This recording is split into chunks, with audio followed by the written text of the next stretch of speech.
considering that Iran is building underground air bases in order to protect its air force from Israeli air attack and to surprise its enemies in case of conflict, it seems an effective and impressive idea to someone. Yes, it is sometimes difficult to destroy these types of underground facilities, as most bombs are ineffective at destroying well-made underground air bases. That is why Iran has made underground air bases. But Iran underestimates its enemy Israel, which isn't a regular military power but a special country with ideas and power beyond our imagination. I'm not just talking about their military power, but also their hard decision-making power in difficult situations, which is unimaginable in any other country. These include cross-border military operations on another continent, bombing a country with more power than Israel on paper, and many more. There is a problem for Iran here because Israel has a world-class air force that can penetrate Iranian airspace at any moment without difficulty, and that can destroy Iran's capable air defense system with overwhelming air force and stealth aircraft, which can also open doors for non-stealthy aircraft. It makes no sense for Iran to hide its already dated aircraft underground because violating Iran's air force is not a big deal for Israel. This will allow Israel to destroy and block the entrances and exits of these facilities through heavy bombing that will take weeks for Iran to clear, but with a compromised air force, it is hard for Iran to clear because Israel can use heavy bombing to block those entrances and exits repeatedly.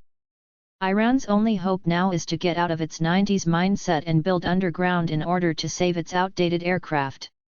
Instead, the country should focus on improving its air defense so that it can compete with the Israeli Air Force and build an air force that includes modern and stealth fighters to deter Israel. Otherwise, these underground facilities seem outdated, an old Soviet idea which can only be used to store nuclear weapons that will only be necessary in a world war, which is unlikely to occur anytime soon. Now the challenge for Iran is to build a modern air force's money, technologies, and Western sanctions. Israel is technologically far more advanced than Iran, as well as getting Western help.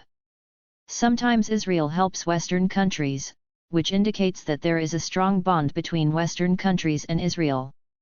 The situation was the same for Iran before the Islamic Revolution.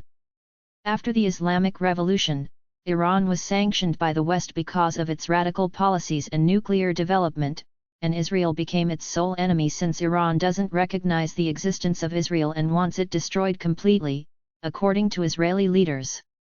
In other words, since Iranians have been restricted from accessing sophisticated military technology from the West and allied countries as a consequence of Western sanctions, they are unable to build a modern air force to counter Israel.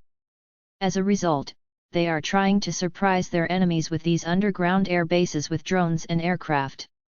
In front of an enemy like Israel and the US, however, it does not make sense because building an underground air force takes a lot of money. When the military sees their fighter planes hidden in bunkers, it affects their morale since the enemy is so powerful they cannot fight them face to face. Thanks for watching DNA, and if you like our videos, please, do not forget to like and subscribe.